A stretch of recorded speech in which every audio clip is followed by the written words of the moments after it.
एक डाउट मन में बना रहता है, एक नींबू में 4 नहीं 8 कील ठोको, है मजाले कुछ मिल जाए। अगर हम ये चाहते हैं कि भगवान हमारी प्रार्थना स्वीकार करे, इस गोविंद नाम का कितना महात्म है आप सोच नहीं सकते। और उसे छोड़कर किसी और के आगे हाथ मत फैलाओ। हम तुमसे कहें कि तुम 7 किलो वजन उठा के 7 घंटे खड़े रहो, जो चाहते हैं वो देंगे कि नहीं? ध्यान से सुनने योग्य बात है। जब भगवान ने 7 दिन 7 रात्रि तक अपनी कनिष्ठ की उंगली पर गिरिराज पर्वत उठाया, क्योंकि इंद्र ने क्रोध करके 7 दिन 7 रात्रि तक घनघोर वर्षा ब्रज के ऊपर करी थी। तो जब काले काले बादल आकाश में घिरे तो सब ब्रजवासी बोले, कन्हैया अब नहीं बचेंगे लाला। बोले कहाँ आए हो? बोले देख ऐसे कारे कारे बादल घिरे आए, ऐसा लग रहा हो जैसे इंद्र पूरे ब्रज को बहा देगो। भगवान श्री कृष्ण ने बहुत अच्छी बात कही, जा देवता की तुम पूजा कर रहे हो वा देवता पे विश्वास भी करो। ये हर सनातनी को ये पॉइंट नोट कर लेना चाहिए। तुम्हारा अविश्वास ही तुमको दुख दे रहा है। बड़े बुद्धिजीवी लोग इस बात को ध्यान से सुने। हम राम जी की पूजा करते, हम शिव जी की पूजा करते, हम शंकर जी की पूजा करते, हम हनुमान जी की पूजा करते हैं, पर एक डाउट मन में बना रहता है कि ये हमारी बात मानेंगे कि नहीं, सुनेंगे कि नहीं, हम जो चाहते हैं वो देंगे कि नहीं। और इसी संदेह के कारण हमें वो प्राप्त नहीं हो पाता जो हमें प्राप्त होना चाहिए। अगर हम ये चाहते हैं कि भगवान हमारी प्रार्थना स्वीकार करे, एक्सेप्ट करे, तो उसके लिए परम आवश्यक है कि हम भगवान पर वैसे ही विश्वास करें जैसे एक अबोध बच्चा अपनी मां पे विश्वास करता है। Make your faith, God will make you happy. जब तुम भगवान पे विश्वास करोगे, इस संसार में कोई भी असंभव वस्तु नहीं है जो भगवान तुमको दे ना सके। Everything is possible, everything. भगवान श्याम सुंदर ने भी यही कहा कि तुमने चाहे भगवान की पूजा करिए, गिरिराज की पूजा करिए, वहां पे विश्वास ना है, वही प्रार्थना करो। सब ब्रजवासी गिरिराज महाराज के पास में गए और गिरिराज महाराज से प्रार्थना करी। कन्हैया ने कनिष्ठ की उंगली पे गिरिराज पर्वत उठाया। 7 दिन 7 रात्रि तक घनघोर वर्षा भई और कन्हैया अपनी कनिष्ठ की उंगली पे गिरिराज पर्वत उठा के खड़े रहे। इंद्र अपने गुरुदेव के पास में गए, बोले महाराज बात समझ में नहीं आ रही है, हुआ क्या? तब गुरुदेव ने समझाया, देखो जब भी कोई बात समझ में ना, इसीलिए गुरु का होना जरूरी है। आध्यात्मिक जीवन में, संसारिक जीवन में जब भी कोई बात समझ में ना आए, अपनी बुद्धि काम ना आए, तब गुरुदेव के पास जाकर बैठना चाहिए और अपना दुखड़ा रोना चाहिए कि अब बताइए मैं क्या करूं, और फिर जो गुरु जी बताएं वही करना चाहिए। संग का समाधान होगा, कष्ट का निवारण होगा, इसमें संशय नहीं। संशय करोगे तो कोई गारंटी नहीं। स्वयं इंद्र भी जब गुरु बृहस्पति के पास में गए तो बोले प्रभु मैं क्या करूं? तो बोले चिंता मत करो, वो भगवान है, भक्त वत्सल हैं, दीन बंधु हैं, उनकी शरण में चले जाओ, वो तुम्हें क्षमा कर देंगे। 7 दिन जिनके कारण कनिष्ठ की उंगली पे कन्हैया गिरिराज पर्वत उठा के खड़े रहे, वही इंद्र जब भगवान के पास में पहुंचे, नमस्तुभ्यं भगवते पुरुषाय महात्मने वासुदेवाय कृष्णाय सात्वतां पतये नमः। त्राहि माम त्राहि माम त्राहि माम। हे प्रभु हमें क्षमा कर दो, हे प्रभु हमें क्षमा कर दो। अज्ञानता के कारण हम आपको पहचान नहीं सके, इसीलिए हम ये अपराध, ये धृष्टता कर सके, हमें क्षमा कर दीजिए। भगवान बोले तुमने कोई अपराध नहीं किया। देखो ठाकुर जी से ज्यादा दयालु कोई नहीं।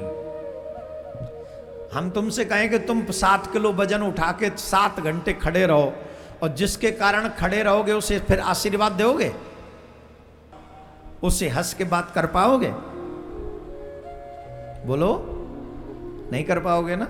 ठाकुर जी मुस्कुरा के कह रहे हैं तुमने कोई अपराध नहीं किया, ये तुम्हारा अपराध नहीं है, ये तुम्हारी सेवा है, तुमने सेवा करी है। ये जो ब्रजवासी है ना, वो भोग जिमामते गए, लेव पूड़ी खाओ, लो पुआ खाओ, लड्डू खाओ, रसमलाई खाओ, रबड़ी खाओ, खीर खाओ, कड़ी भात खाओ, ये खाओ वो खाओ। इतने ब्रजवासी सब जिमामते गए, जिमामते गए, जिमामते गए, काऊ ने एक बूंद जल नहीं पिवायो, एक बूंद। अगर तुम इतनी जल वृष्टि नहीं करते तो मैं प्यासो रह जाता। इनने भोग लगा के मेरी सेवा करी है और तुमने मोकू जल पिवा के मेरी सेवा करी है, तुमने बड़ो अच्छा करो है। अपराध नहीं, सेवा है। अब बताओ, ऐसे दयालु कन्हैया, वहीं पे सुरभि गाय भी पधारी। सुरभि गाय ने भी भगवान की स्तुति की। कृष्ण कृष्ण महायोगिन विश्वात्मा विश्व संभव भवता लोकनाथेन सनाथा वयमुच्यता।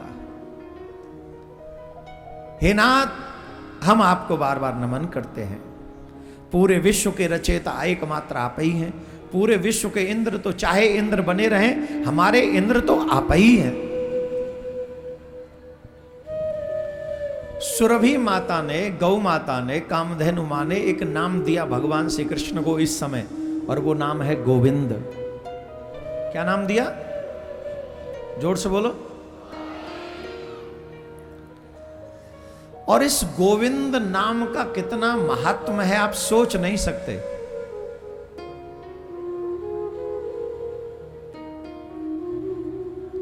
सौ कल्प प्रयागराज में, मतलब 100 बार कल्पवास करने का जो फल है प्रयागराज में, वो फल जो है सिर्फ गोविंद नाम उच्चारण करने मात्र से मिल जाता है। अगर कोई श्रद्धा से गोविंद नाम उच्चारण करे, वही फल सहज में प्राप्त होता, क्योंकि नाम गौ माता ने दिया है, और गौ माता भगवान श्री कृष्ण को बहुत प्रिय हैं, बहुत प्रिय है। आप सबको भी बार बार अपने मुख से गोविंद नाम का उच्चारण करना चाहिए, बार बार।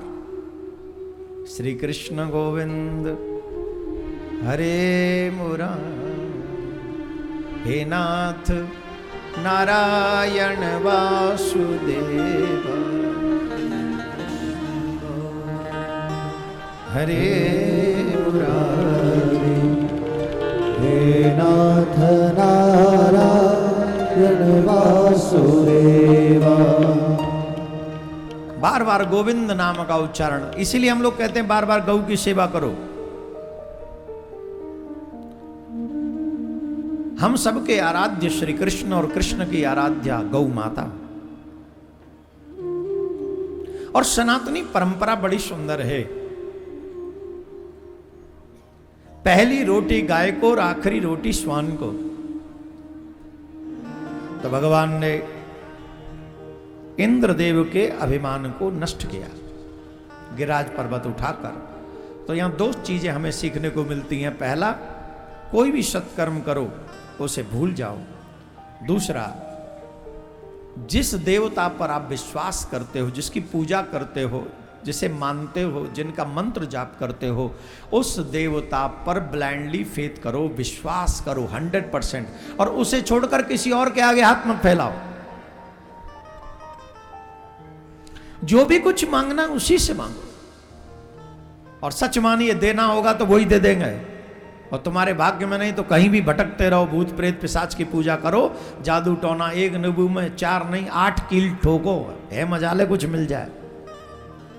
कुछ नहीं मिलना।